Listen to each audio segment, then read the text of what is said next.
All right, so I did end up finishing reading this book or listening to the audio version, and I hopefully have some more things to say about it.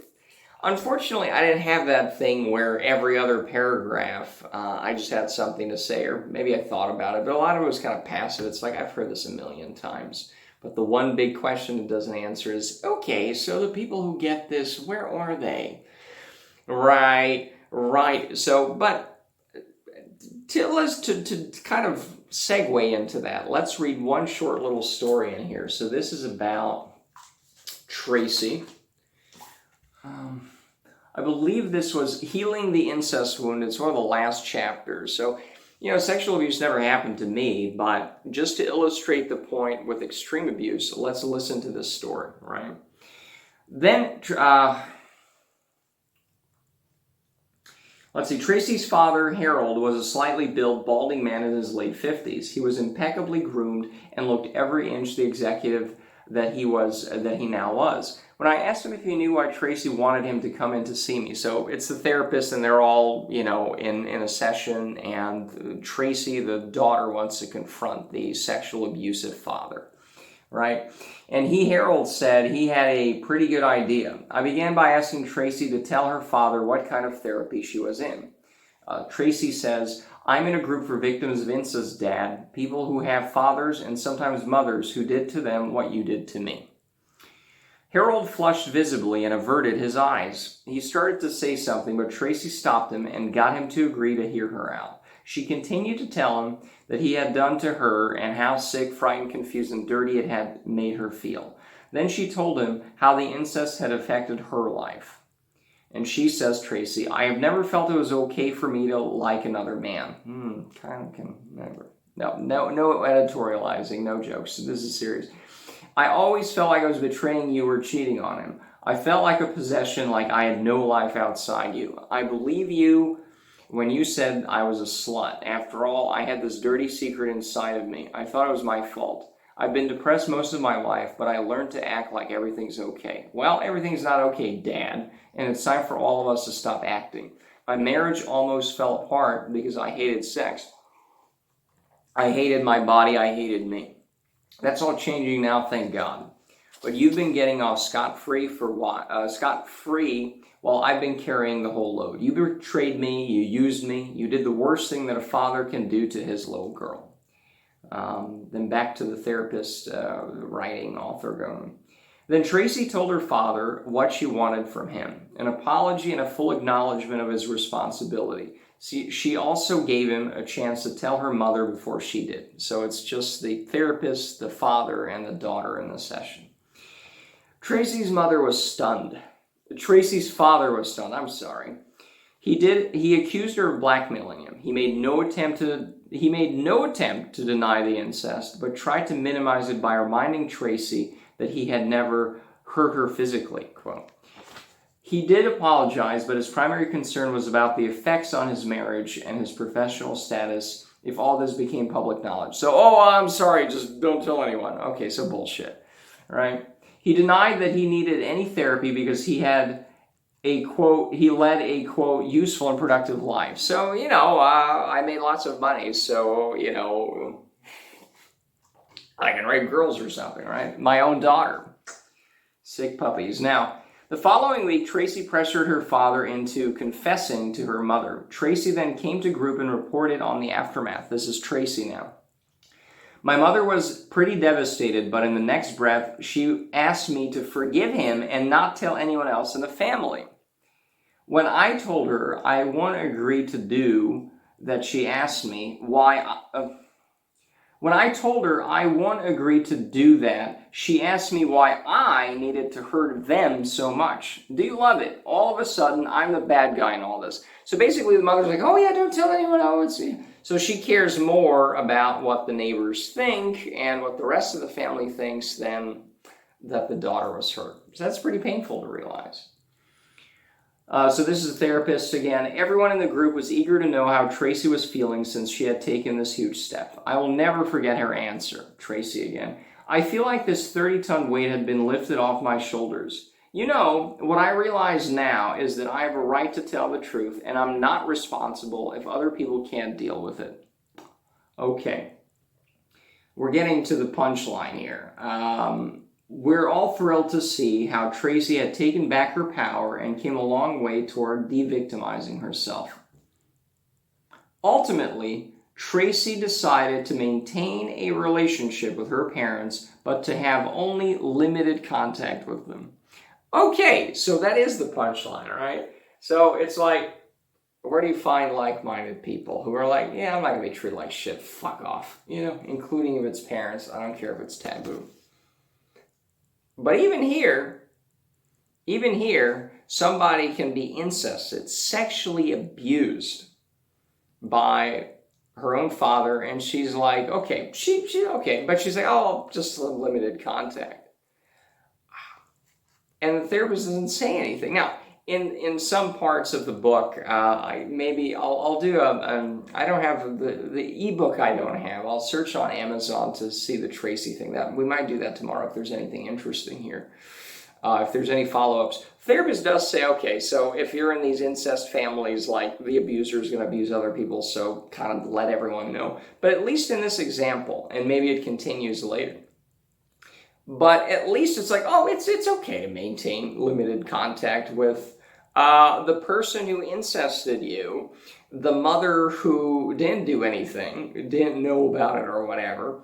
And then even now it's like, oh, well, you know, it's kind of happened in the past, so let's not bring it up. Yeah, it would be inconvenient for us. So if you could just shut up about your rape by your own father, just shut up about it. Forgive.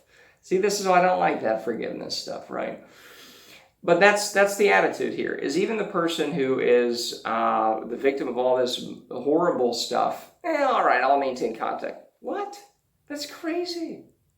You know, where are the people with the attitude of, I've had it a lot less, but it's not even less or more, it's what is the attitude of the abusers, right? So the attitude of the mother is like, my mother was pretty devastated, but in the next breath, she asked me to forgive him and not tell anyone. So, oh, it was terrible, yeah, but don't tell anyone. And so never talk about it, never bring anything important up. That's the message here. That's the problem here. So I would say, even though for me, I was never sexually abused, parents or not parents, the abuse was less. But if the attitude of, we don't talk about this and blah, blah, blah, blah. You know, I tried confronting my mother once about this, not as strong. I didn't give them the letter, non-letter I've mentioned before a couple of videos ago. I never sent them that.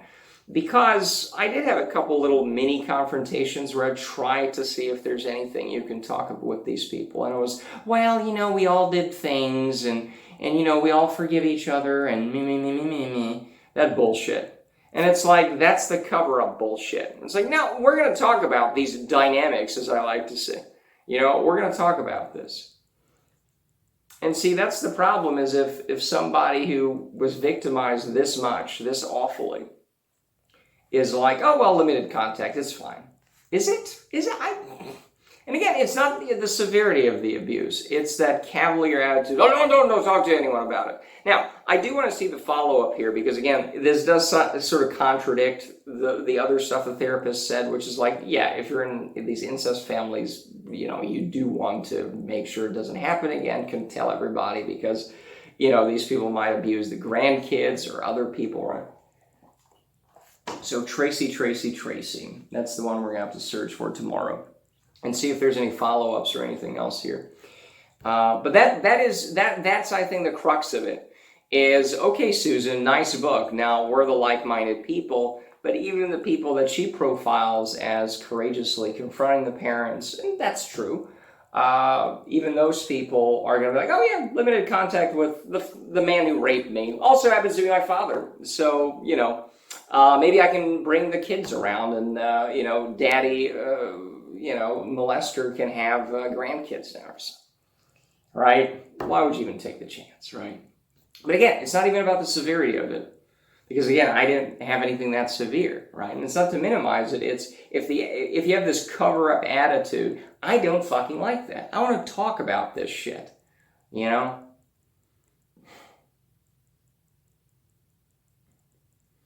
You know, I want to have that sort of Right. Not this cover up of, ooh, we don't want to talk about it, and oh, the past is past, and the platitudes and thought terminating cliche train that rolls out of this station every time you try to get deep about this shit. That's what I don't like. So I'm very glad. You know, I was thumbing through this book because I went out. I had a nice day today. I went out walking for 2-3 hours in the forest here. Went swimming, sauna, and I also then, because it's like 62 degrees, high humidity, it was so foggy as well, I could go out to the lake finally, because it's still January here, and it was warm enough to where I only had to have long pants and a sweater on, and I was out there for 2 hours listening to the conclusion of this in the audiobook, and I was thumbing through trying to find some other story about Dan, who was also sexually abused. Maybe I'm confusing the two stories. Maybe I don't know, I'll search for Dan as well, but Dan was also sexually abused, and I thought it was Dan who maintained contact, or I think Dan was the one who did not maintain contact with the parent, with the father, the molester. It was a same-sex molestation, but maintained contact with the mother, even though the mother was still married to the father. I couldn't find this thumbing through this, and I don't have an easy way to search for the book, right, at least right here. So anyways, we can talk about Tracey, see if there's any follow-ups. I can take a look at Dan and just reiterate this, because that's kind of the crux of it. That's what kind of kicked me in the balls 15 years ago when I read this. It was like, wait a second, but there's something wrong here. Why are you going back to a molester? You know, that's weird. Like, no. If that extreme abuse does not get that rage and disgust going, fuck these people. And then, oh, don't talk about, oh, it's terrible. Yeah, just don't talk about it, because, you know, we care more what the neighbors think than what you are or what we did to you, right? And again, it's a practical thing, because it's not like with this attitude you can get anything done with these people. It's always going to be the same bullshit. If there's some raging molester or some raging person who can just shout everyone down, then, well, that's just what it goes. You can never discuss anything or anything that goes contrary to that person. Everyone's just a good little slave who gapes their asshole and gets fucked. And in this case, quite literally, because it's incest, right? So that's let's end on that wonderful note, and we might talk about Tracey if there's any follow-ups, or I'll probably want to find Dan, because I don't think I confused the story. Dan's story is a little different, that he doesn't contact the father, but the mother who's in contact with the father, which is a weird one too. So Dan, he's here, the father's here, the mother's here. Nope, no father, but I'll talk to the mother, but she's still married to a molester who is cheating on the wife with the son. Gross, and awful stuff. You'd want to be married to a man like that. Oh my God. And then you want to stay in contact with not the father, the molester. You have standards, right? But you want to stay in contact with the mother who didn't protect you and continues to be married to the molester. Again, I'll have to read the actual story. I'm almost certain that's what that was, because I don't think I confused the two stories, because they're different. I don't think I confused the names Tracey and Dan. Right?